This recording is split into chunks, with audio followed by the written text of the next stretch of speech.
Hola, espero que estén bien. Nuevamente acá con ustedes en nuestro audiolibro del nuevo conductor, versión motocicletas.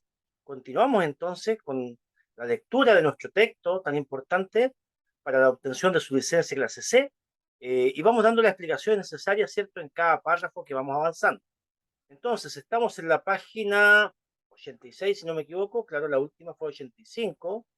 Terminamos la 85, vamos a página 86.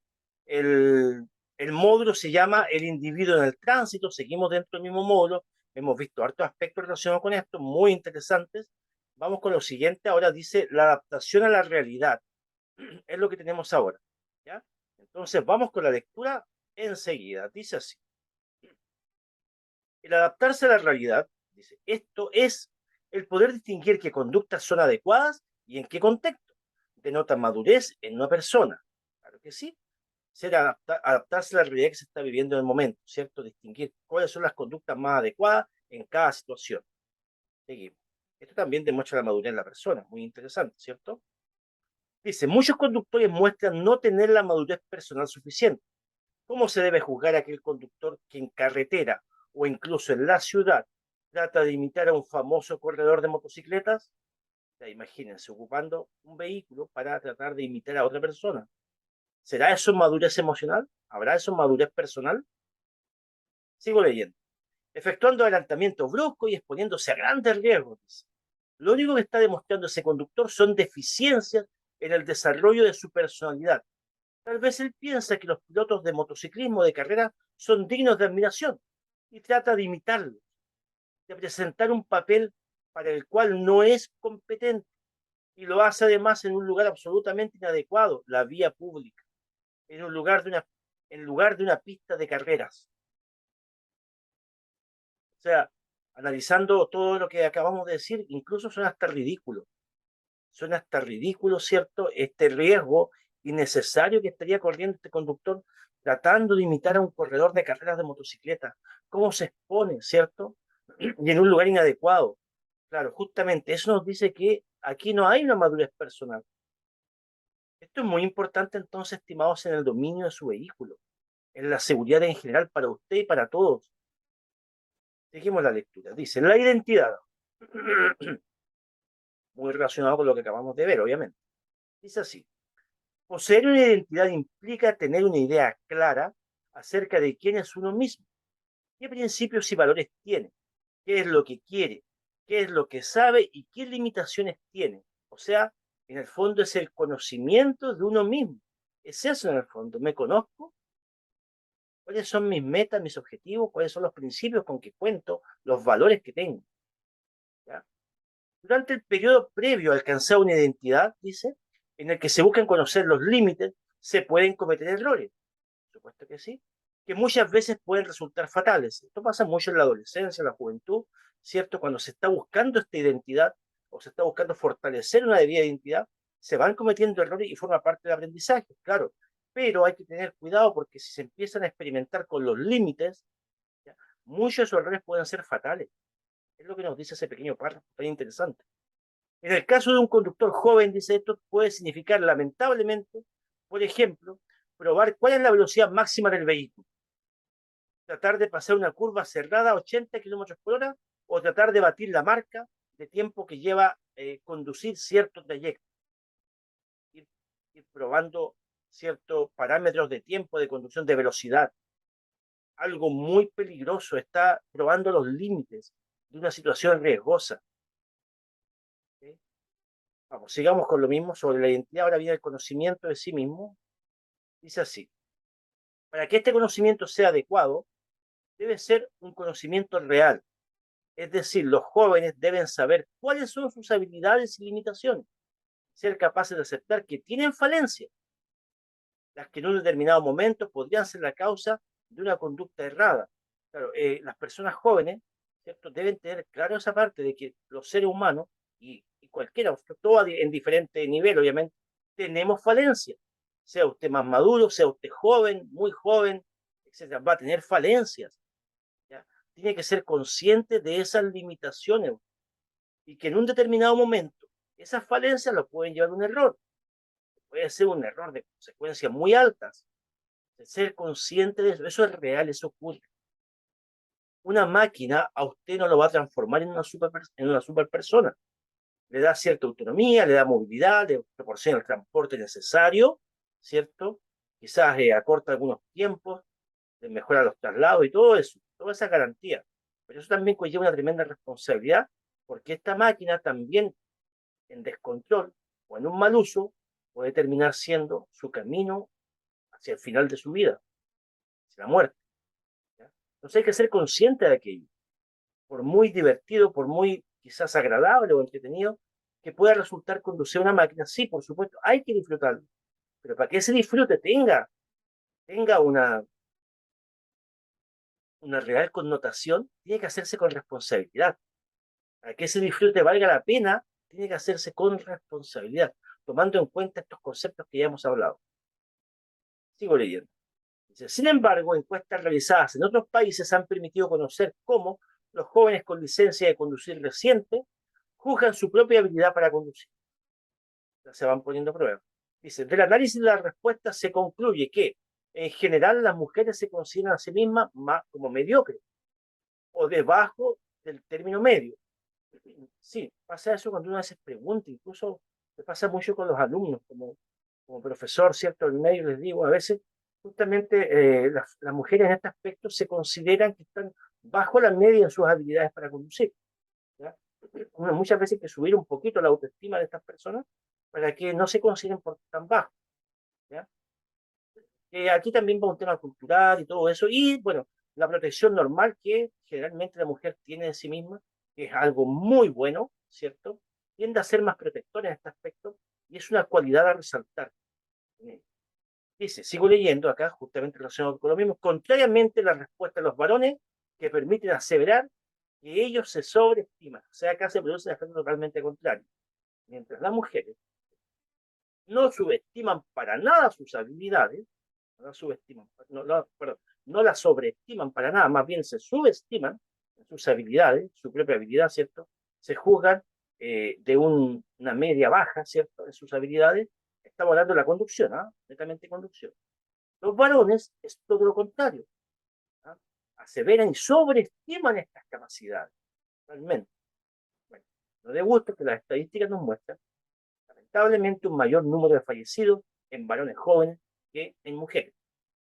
Ahí están también los resultados de estas situaciones que estamos comentando. Al final dice, sigo leyendo, dice, un denominador común de todos ellos es que deben ser más hábiles que el promedio. Los varones estamos hablando. O sea, que en el fondo también creen ser más hábiles de lo que son en realidad. Eso es lo que ocurre.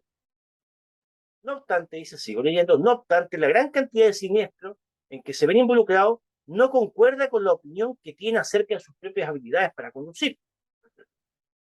O sea, en la recogida de opinión, los varones creen ser mucho más hábiles que el promedio, ¿ya?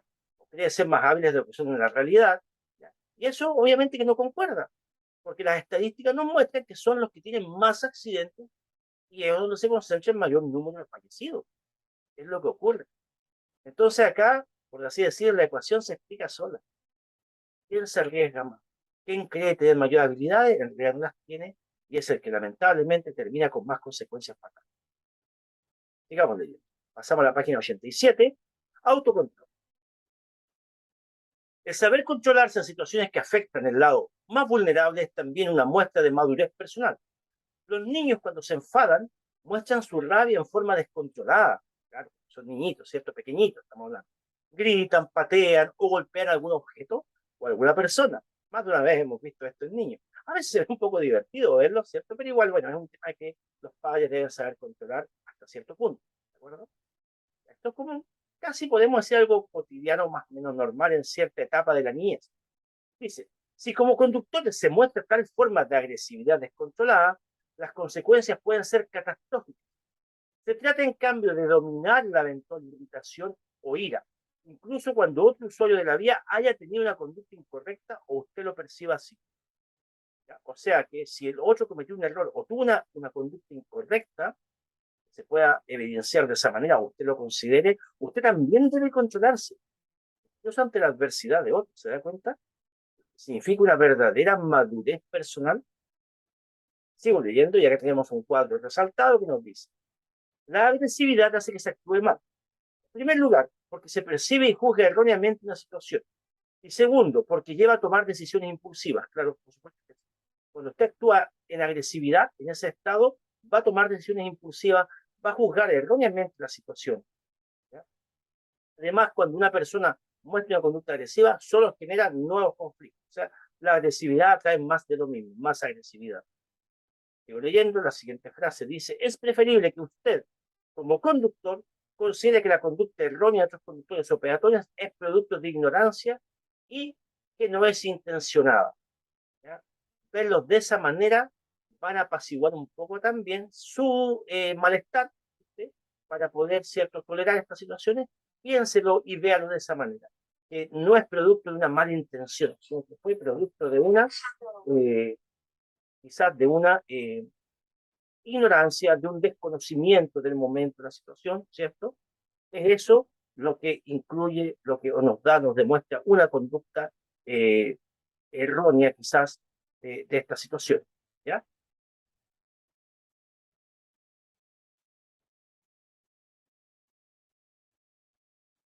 Seguimos leyendo, ahora vamos con la responsabilidad. Entonces subimos un poco la página, acá la tenemos entonces, claro, relacionado con lo mismo que estamos hablando, dice responsabilidad. Dice así: la madurez tiene una relación directa con una actitud responsable. Una persona madura no puede ser una persona irresponsable. Se vive en una sociedad en la que se tienen muchos derechos, pero también muchas obligaciones. ¿Ya? O sea, estamos en una sociedad donde tenemos muchos derechos, pero también muchas obligaciones. Para que la sociedad, ¿cierto?, funcione adecuadamente, las personas deben mostrar responsabilidad y respeto hacia los demás. Por supuesto, porque no estamos solos, vivimos con sociedad y con mayor razón en la vía pública, ¿de acuerdo? Esto es muy, muy importante tenerlo en cuenta siempre que salgamos a interactuar con nuestro vehículo. No estamos solos, ya convivimos, interactuamos con muchos usuarios de la vía. Sigo leyendo. ¿Cómo sería el tránsito si todos condujeran siguiendo sus propias reglas y sin tener consideración hacia los demás? Imagínense, esa pregunta, ¿cierto? Nos da para pensar. ¿Cómo sería? ¿Ya? Una ley de la selva brutal sería, ¿cierto?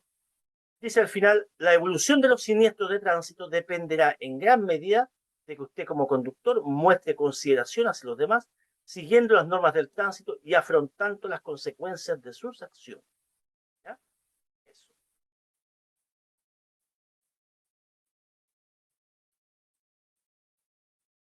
Lo último lo voy a volver a leer porque es sumamente importante. Quiero recalcar algunos puntos importantes. Acá dice que la evolución de los siniestros de tránsito depende en gran medida, o sea, de los accidentes, cuando hablan de siniestros, de que usted, como conductor, muestre consideración hacia los demás. Usted muestre tolerancia, muestre comprensión, solidaridad en el tránsito incluso. Siga las normas, sea ordenado en la conducción, sea preventivo, acepte que los demás también pueden cometer errores y afronte las consecuencias de las acciones que usted va a cometer. También, recordad que cada acción puede tener una consecuencia, ¿de acuerdo? Entonces, esa frase es súper importante que tenemos al final para concluir con el tema de la responsabilidad, ¿cierto? Y ahora pasamos a la página 88, siempre el mismo tema, estamos en el individuo en el tránsito y vamos al desarrollo de la moral. Vamos al desarrollo de la moral. Dice así: durante la infancia todas las personas muestran egocentrismo, pero poco a poco tales expresiones van disminuyendo gradualmente. Dice: se comprende que para una convivencia en armonía tiene que existir reglas. Claro, durante la infancia suele pasar eso, somos como el centro de atracción, más si son los niños regalones, ¿cierto? Con mayor razón, ¿ya? Pero esas expresiones con la madurez, con la edad, van disminuyendo gradualmente, porque la persona se va dando cuenta que tiene una convivencia y se necesita la armonía para poder coexistir con el resto y hay que seguir reglas, normas. ¿Ya? Digamos, con el tiempo, dice, se puede alcanzar un nivel todavía más alto, un nivel que está representado por el servicio y comprensión hacia los demás. ¿Ya? Nivel más alto de moral estamos hablando, ¿cierto? Y por la generosidad y tolerancia. Uno se ha dado cuenta de las limitaciones de las personas y, por lo tanto, siente una mayor humildad. Esta actitud conduce a que nuestro comportamiento como conductores tratemos de ayudar, a que nos sintamos en comunidad con el resto de usuarios de la vía y a que tengamos consideración con ciclistas y peatones. Sea amable. No basta con conocer las normas. Lo importante es el espíritu de ellas. ¿Ok? No basta con que usted se aprenda de memoria el manual y responda muy bien todo su examen y todo lo demás.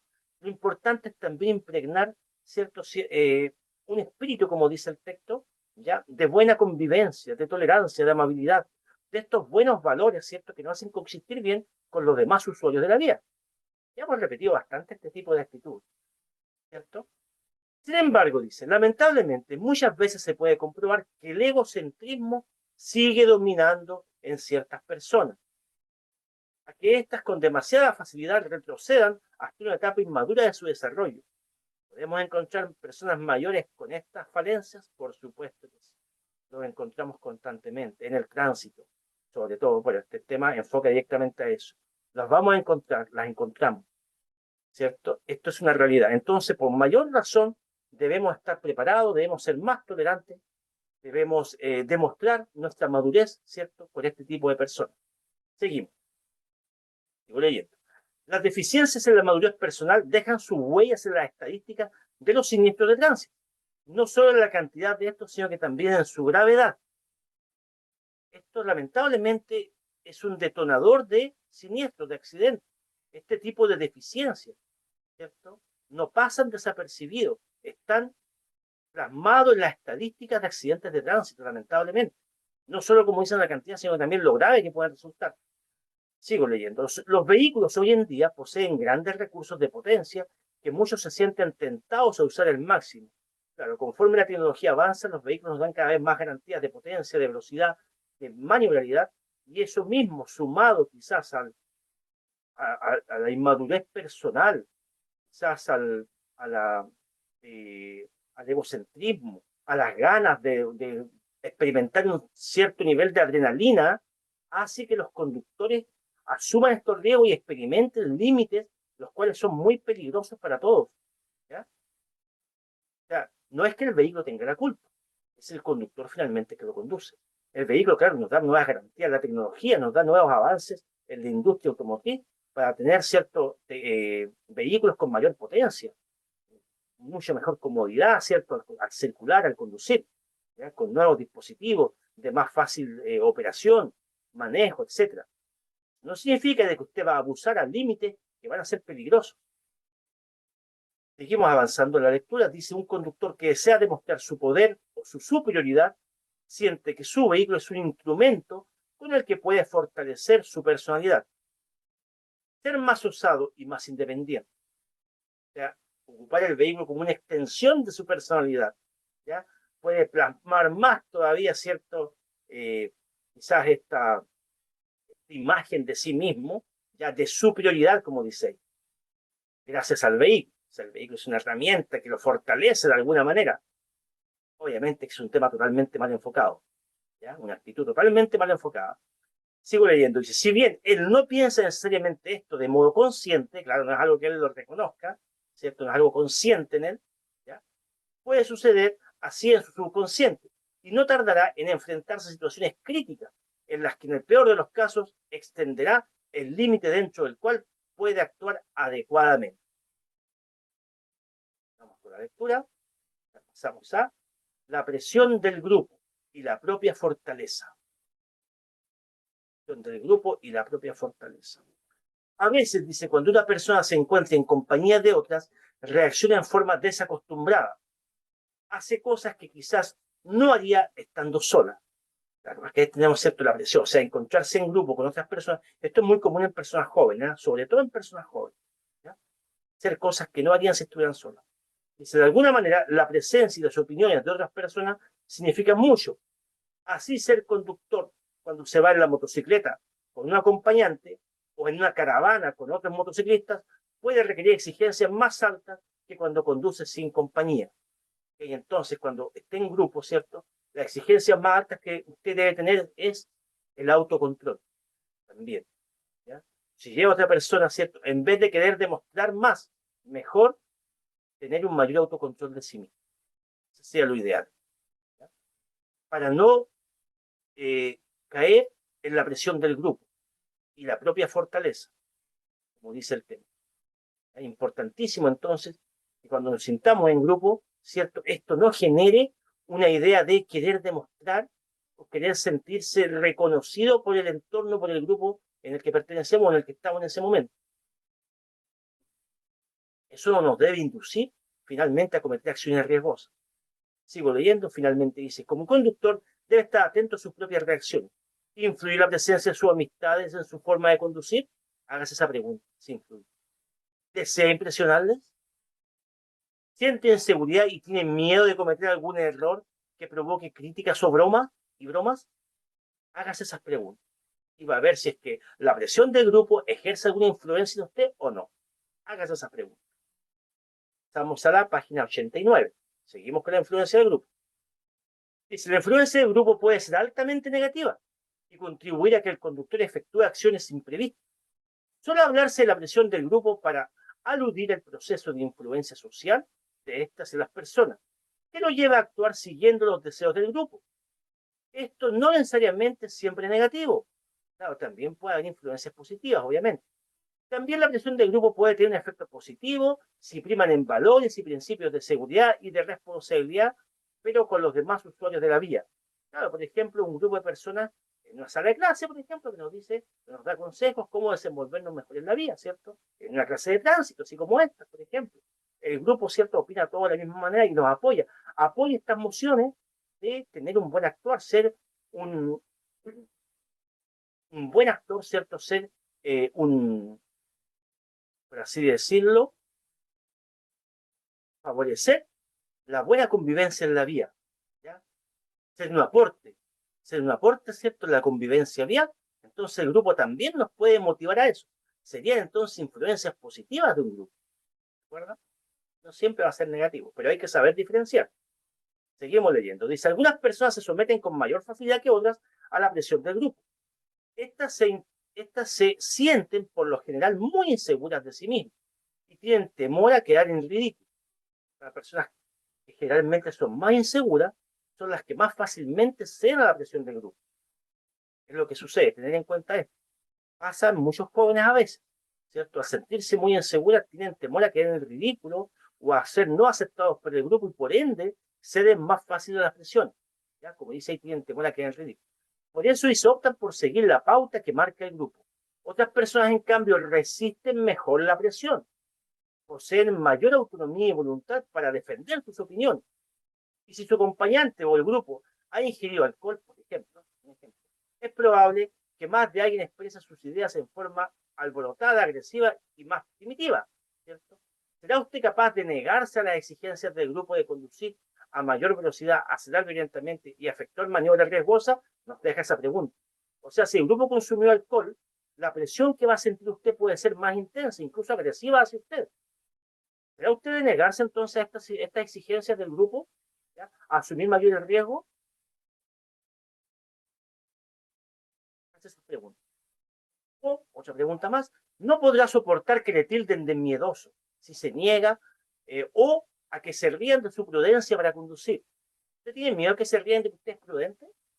Yo no tendría miedo, la verdad. Sentiría halagado si me dicen que soy prudente. Sería un halago. ¿Ya? Sigo leyendo. La recomendación para un grupo como este debe ser reflexionen y cambien de estilo. O en el peor de los casos habrá que darle a usted un consejo. Cambie de grupo. ¿Sería ese el consejo quizás más idóneo si es que tenemos un grupo de esa forma que tenga una influencia tan negativa sobre nosotros? Cambie de grupo. Sigamos. Ante muchos siniestros de tránsito, cabría preguntarse, ¿en qué grado fue responsable el grupo de que ocurriera el siniestro? La responsabilidad, ojo, va a recaer legalmente sobre el conductor. ¿Ya? Seguimos. No obstante, lo anterior, evidentemente la mayoría de los jóvenes muestran actitudes responsables, ¿sí? Y se influyen mutuamente en forma positiva. Y así aprenden y practican las reglas básicas de seguridad de tránsito que aquí se entregan con el tiempo y con el tiempo sean conductores autónomos y seguros. ¿Ya? O sea, nos dice que, ¿cierto?, tenemos una gran mayoría que actúa de forma positiva, practican las reglas básicas de seguridad, ¿ya? Incluso se apoyan en el grupo de manera responsable, ¿ya? Siendo todo esto entonces un aporte de positivismo a la buena convivencia vial. O sea, todo no es negativo. Por ende, eso es lo que hay que seguir cultivando. Seguimos leyendo y ahora pasamos a conductas que implican riesgo. conductas que implican riesgo. Dice.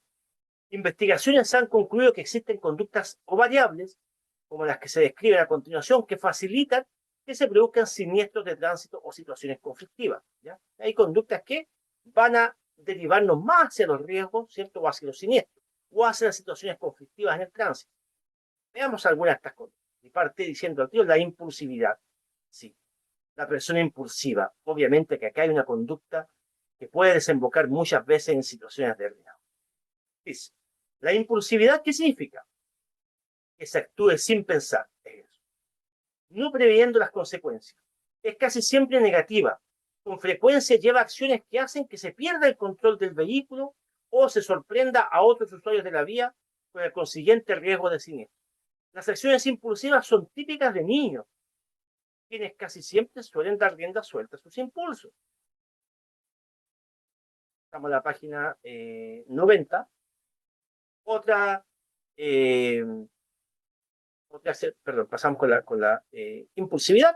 La siguiente acción, conducta también de riesgo, el no asumir la culpa. También es una mala conducta de riesgo presente en muchos siniestros, en muchas situaciones. Dice, ciertas personas tienen una gran propensión a culpar a otros y se niegan a ver su propio comportamiento en el desarrollo de los acontecimientos. Esto ocurre mucho, incluso en personas maduras también. ¿Ya? No asumir la culpa. Esto es una falta de responsabilidad en el fondo. Dice, evaden su culpa con pretexto, lo que en la mayoría de los casos genera la irritación de los demás. Estas personas culpan a otros de lo sucedido y no asumen su responsabilidad, y por lo tanto no modifican su conducta ni sacan experiencias valederas, frenando así su desarrollo personal. Al no existir aprendizaje de las experiencias, al darse cuenta de que se ha cometido un error, el darse cuenta de que se ha cometido un error y comprender que el comportamiento como conductor debe mejorar constantemente es muy importante cuando se desea desarrollar y convertir en un conductor seguro. ¿Okay?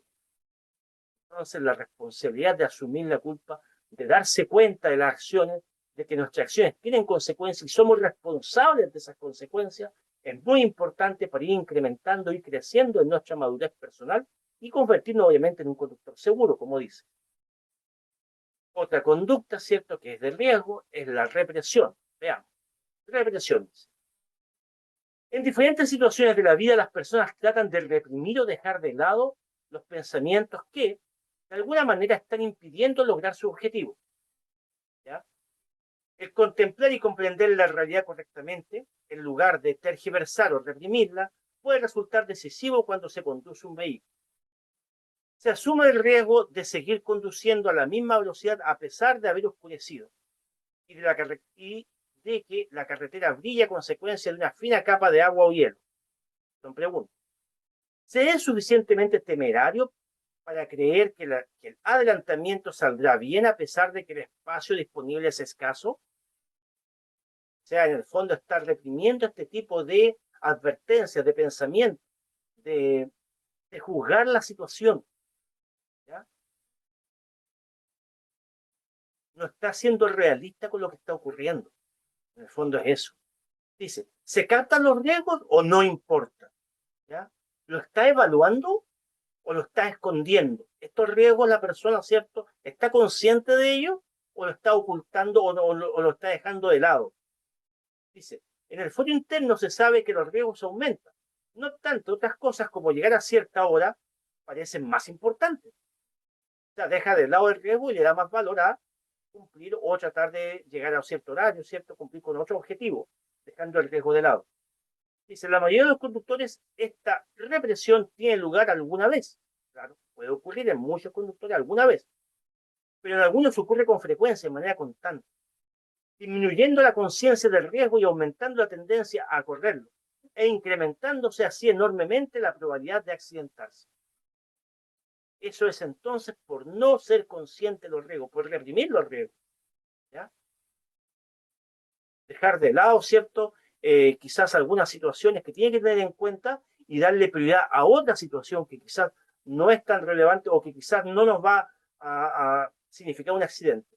Pero sí, el esconder el riesgo o el no darse cuenta del riesgo que hay, sí nos puede llevar a la gran probabilidad de accidentarse, como dice finalmente. Vamos a la siguiente, ¿cierto? La formación de reacción. Acá teníamos que se nos habla mucho de, entonces, la condición del individuo en el tránsito, en todas sus facetas, como vamos viendo. ¿Ya? Ahora veamos otra conducta, que es la formación de reacción. ¿Qué pasa con esta conducta? Veamos, dice así. Durante la juventud, muchas personas son tímidas o sienten temor a quedar en ridículo, pudiendo albergar sentimientos contradictorios sobre sí mismos. Ya hablamos de esa parte. Dice, por una parte desean aparecer seguras y eventualmente osadas, o sea, así se quieren demostrar. Por otra, se sienten inseguras. ¿Cómo resolver tal conflicto? ¿Ya? Si hay un conflicto interno, ¿no es cierto? ¿Cómo podemos resolver tal conflicto? Está claro que se puede reaccionar de maneras diferentes, sí, pero no es raro que uno de los sentimientos se vea fortalecido en exceso. Y el resultado sea que una persona insegura muestre un comportamiento agresivo. En determinadas circunstancias, una persona tímida puede desear mostrarse atrevida para sobresalir y recibir el elogio o la estimación de otros. O sea, querer demostrar. Esto es muy parecido a lo que hablamos de la presión del grupo también. Tiene mucha relación con ello. ¿Ya? Y finalmente, sigo leyendo, dice, muchos siniestros de tránsito son consecuencia de este mecanismo, que se denomina formación de reacción. ¿Ya? La formación de reacción, entonces, es como una contradicción de situaciones que se producen. ¿Ya? En cómo debemos actuar. Sentimientos contradictorios, como dice. ¿De acuerdo? Mostrarse de una manera, pero en el fondo, ¿cierto? Sentirse insegura, mostrarse seguro, pero ser insegura en el fondo. Conflictos internos, entonces, que se puede tener ahí. ¿Ya? Continuamos, pasamos a la página 91, ahora, y dice, hacerse valer. Quizá alguien desea demostrar a sus acompañantes, pasajeros u otros amigos motociclistas lo competente que es como conductor. Así, la acción se refuerza frecuentemente con palabras para que ellos se den cuenta de cómo hay que conducir una motocicleta.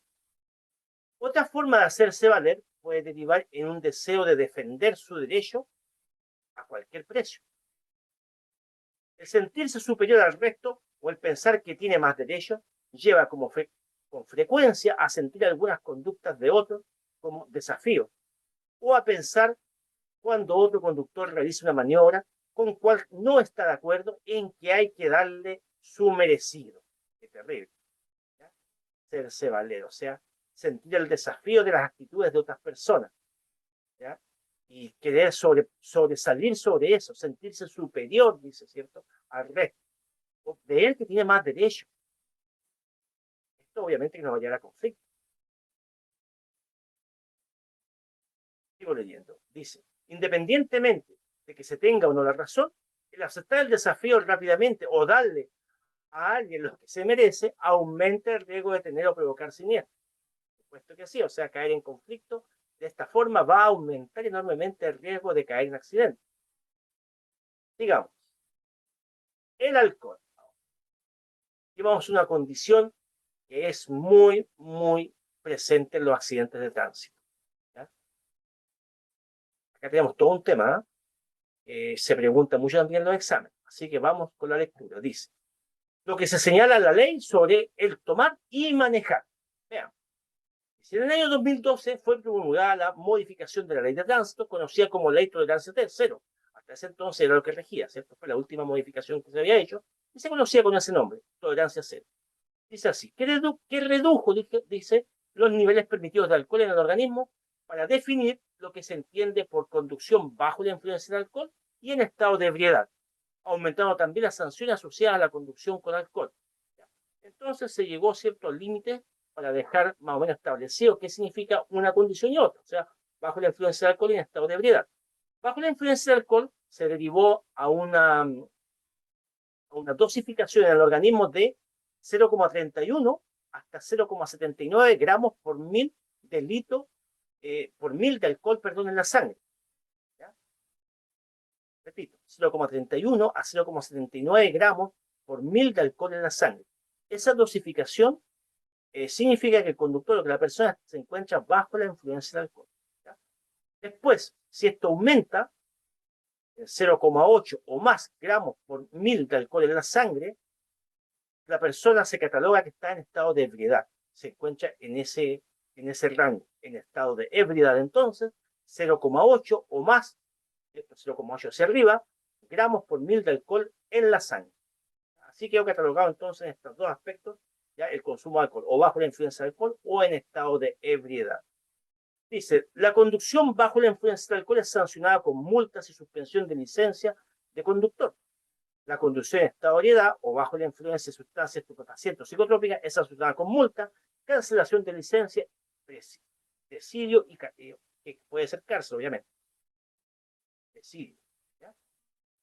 Las sanciones aumentan significativamente en caso de reincidencia o si el conductor, además de haber bebido, participa en un siniestro en que resulten daños o personas fallecidas o con lesión. O sea, obviamente que las sanciones van a aumentar, hay agravantes, ¿cierto? Como daño a las demás personas, lesionados o incluso fallecidas, personas fallecidas. O si ser reincidente, si no es primera vez, ¿cierto? Que se sorprende a la persona en esta condición. Las sanciones aumentan. Y acá nos va mostrando, ¿cierto? Un resumen de las sanciones, ¿ya? Y con esto yo creo que ya vamos a ir terminando. No, todavía nos queda algo de tiempo. Quizás pasamos al segundo tema, veamos cómo vamos. Vamos a ver el cuadrito de sanciones y nos indica en la primera línea que 0,31 a 0,79, ahí está el estado etílico, ya sabemos, ¿cierto?, que eso es bajo la influencia del alcohol, sin haber provocado ningún daño, ninguna lesión a nadie, y siendo primera vez, la sanción sería solamente 3 meses de suspensión de licencia, como la base. ¿Ya? Siguiendo, después dice 0,31 a 0,79, nuevamente bajo la influencia del alcohol, pero ya se provocaron lesiones graves, gravísimas o la muerte de otra persona. Siendo primera vez, habrá una suspensión de licencia de 3 a 5 años. Esa sería la principal sanción que se aplicaría. Vamos ahora, la siguiente, dice 0,8 gramos, ¿cierto? Ya se encuentra en estado de ebriedad, eso también lo sabemos, pero sin haber provocado ningún daño, ninguna lesión por primera vez, tendría una sanción de 2 años de suspensión de licencia, que es la sanción principal.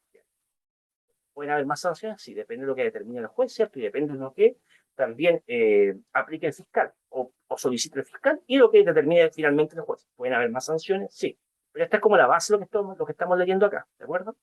Seguimos, vamos ahora en la cuarta línea. 0,8 dice, o más, ya es estado de ebriedad nuevamente, sin daños ni lesiones, pero es por segunda vez sorprendido, segunda vez, o sea, es reincidente esta persona. ¿Ya? Son 5 años de suspensión de licencia. Nuevamente, vamos en la 1, 2, 3, 4, 5, en la quinta línea, estado de ebriedad, ¿cierto? Nuevamente, sin daños ni lesiones, pero por tercera vez consecutiva, el reincidente se le cancela la licencia. No puede volver a conducir, tiene cancelación. Podría sí tener, a lo mejor, apelar más adelante, ¿ya? Pero tiene una cancelación de licencia y no puede obtener. Y por último, en la última línea abajo dice estado de ebriedad, lesiones gravísimas a la muerte. Yendo en estado de ebriedad y provoca lesiones gravísimas a la muerte, aunque sea primera vez, tiene la inhabilidad de por vida. A esto también se aplica la ley Emilia, ¿cierto? Ya estando en estado de ebriedad, también se aplica la ley Emilia, habiendo lesiones graves, gravísimas a la muerte, lo cual considera como mínimo 1 año de cárcel efectiva. Hay que entender que la palabra efectiva tiene una connotación de que la persona va a estar recluida en un recinto penitenciario. Pero seguramente más adelante nos va a hablar de ello. ¿Ya? Estamos a la página 92. Con lo mismo, ¿cierto? Con el tema del alcohol, la conducción. Haber visto ese cuadrito ahí explicativo. Vamos a la lectura, dice, una nueva modificación legal en el año 2014, ahí entró la ley Emilia. Lo que habíamos visto hasta ahora era la ley tolerancia cero, ¿de acuerdo? Ahora vamos a la ley Emilia, que también se combina con esta ley tolerancia cero para sacar nuevas sanciones, endurecer un poco más las penas de lo que era. Dice así, sanciona con cárcel efectiva de al menos 1 año a los conductores que en estado de ebriedad generen lesiones graves, gravísimas o la muerte a terceros. Además, se considerarán delitos calificados se considerarán delitos calificados la reincidencia, o sea, el repetir la misma acción, la misma falta, ¿cierto? Ya, de reincidir en esto, se considera como ya un delito calificado. La conducción con licencia cancelada o cuando se conduce estando inhabilitado de por vida, para ello si el delito hubiese sido cometido por un conductor de vehículo para el transporte de pasajero o carga en el ejercicio de sus funciones, también esto, ¿cierto?, pasa como un tipo de delito calificado, ¿ya? Además, dice, si el conductor que participa en un siniestro se negase injustificadamente a realizar las pruebas de detección de alcohol, prueba respiratoria u otra prueba científica, será sancionado con suspensión de licencia, multas y penas de cárcel que podrán llegar a ser efectivas dependiendo de las consecuencias del siniestro. Cuando se ingiere alcohol, aumentan las infracciones a las normas del tránsito, por dos motivos: porque las capacidades se ven deterioradas o disminuidas, o porque se tiene un menor sentido de responsabilidad y de la prudencia. Por supuesto, cuando ya consumimos alcohol, siempre estamos en condiciones deficientes, ¿ya? Y las infracciones aumentan porque la persona, ¿cierto?, ya tiene una capacidad disminuida de enfrentar las situaciones del tránsito, ¿ya? Tiene su sentido, su percepción de la realidad totalmente fuera de foco, ¿ya? Totalmente el sentido de la responsabilidad, como dice la prudencia, lo tiene totalmente deteriorado, o sea, está fuera de lo que es la realidad en que se conduce en la vida en ese momento. Efectos del alcohol en el organismo. Vamos a los efectos que produce el alcohol en el organismo. Dice: el cerebro es influido por el alcohol mucho más que otros órganos del cuerpo, es que se ve más influido rápidamente, ¿ya? Lo que muchos no saben es que los primeros efectos del alcohol se manifiestan en el ámbito psicológico, como por ejemplo la atención, la percepción y el procesamiento de la información, ¿ya? Con pequeñas concentraciones de quizás como 0,1 gramos por mil de alcohol en la sangre, se afecta el comportamiento y la conducta. Ciertas inhibiciones disminuyen, la autoconfianza se fortalece y aumenta la tendencia a sobreestimar la propia capacidad. Esto constituye un gran peligro, ya que muchos desean acrecentar la sensación agradable bebiendo más. O sea que esto pasa ya con pequeñas concentraciones, o sea, 0,1 gramos, muy poquito. Pero eso ya genera un efecto, como dice ahí. Ciertas inhibiciones desaparecen. La persona se siente más sobrevalorada. Siente una sensación, cierto, agradable, incluso. Esto obviamente que desemboca en un riesgo si va a conducir de esta manera. Y eso es con pequeñas concentraciones de alcohol, imagínense. La capacidad de reacción y la coordinación también se ven afectadas con pequeñas cantidades de alcohol. Nuestra capacidad, ¿cierto?, de reaccionar o de hacer frente a situaciones inesperadas, por ejemplo. La coordinación también, la motricidad fina del conductor se ve afectada. Sigo leyendo. El alcohol perturba el estado de ánimo, hace más lenta la comunicación en el sistema nervioso e inhibe la capacidad de distinguir entre diferentes estímulos, lo que influye negativamente en el tiempo de reacción de un conductor ante un imprevisto. Si alcanzamos a terminar con la página 92, sí, es lo último que vamos a leer. Dice: por otra parte, dice, la mayoría de las personas pueden no notar reducción de la visión después de tomarse unos tragos. Y eso puede ser así en lo que se refiere a la visión directa, ¿ya? Porque el alcohol también afecta a nuestra visión, por supuesto que sí, el nervio óptico se relaja y afecta a nuestra visión. Pero lo que más afecta es la visión perimetral. Claro, porque dice que muchas personas después de tomarse unos tragos no notan que se afectó la visión, pero es la visión directa la que permanece, digamos, igual que siempre. Sin embargo, sigamos leyendo, lo que no se nota es que la visión periférica disminuye. Exactamente. La persona que bebió alcohol tienden a tener visión túnel. Es así. Y lo peor, dice, sigo leyendo, es que uno no se da cuenta de que no descubre las cosas hasta que puede resultar demasiado tarde. A mayores concentraciones de alcohol, el empeoramiento de la visión es evidente, y sobre todo en forma de visión doble. Los músculos de cada ojo no trabajan bien juntos. Claro, empieza a haber visión fuera de foco. Y los músculos del cristalino funcionan peor, lo que dificulta enfocar la mirada. Además, las pupilas comienzan a funcionar mal. Recordemos entonces también algo que ya hemos hablado anteriormente acá en este libro, la importancia del sentido de la visión. Ocupa, ¿cierto?, aproximadamente el 80% de toda la información que vamos percibiendo en la vida. Recogemos mucha, la mayoría de la información que recogemos es mediante la vista. Entonces, nuestra visión deteriorada, cuánto más va a empeorar y cuánto más puede ser el riesgo, ¿cierto?, al conducir un vehículo con alcohol en nuestro organismo. Si este afecta de tal manera nuestra visión, nuestro sentido de visión. Sigo leyendo acá lo último, al final dice: en resumidas cuentas, se puede señalar que la visión periférica, la atención, el tiempo de reacción y la capacidad de interpretación y decisión se ven influidos antes que la parte motriz. Es decir, las funciones verdaderamente decisivas se ven afectadas antes que uno mismo empieza a darse cuenta. Pero se da cuenta cuando ya tiene estas condiciones ya deterioradas. ¿Ya? Antes que dice finalmente usted comienza a darse cuenta el estado en que se encuentra. Usted después se va a dar cuenta, tardíamente, quizás si es que se llega a dar cuenta, de que sus condiciones están afectadas. Y son las principales condiciones que ocupamos para conducir, las principales capacidades que tenemos para conducir.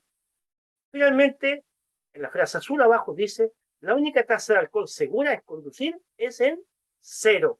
0 gramos de alcohol. Por eso, si va a conducir, evite el consumo de alcohol y si finalmente bebe, no conduce. Busque otra alternativa para transportarse, otra forma alternativa para trasladarse de un lugar a otro. Ese es el consejo final que nos da. Llegamos entonces al final de la página 92, ya pasando la página 93 93, perdón, para el próximo capítulo. Espero que esto haya sido de su agrado y sea un aporte a su material de estudio. Ha sido Mauricio para Práctica Test en nuestro audiolibro del nuevo conductor, versión motociclista. Muy bien, nos vemos en la próxima sesión. Hasta pronto.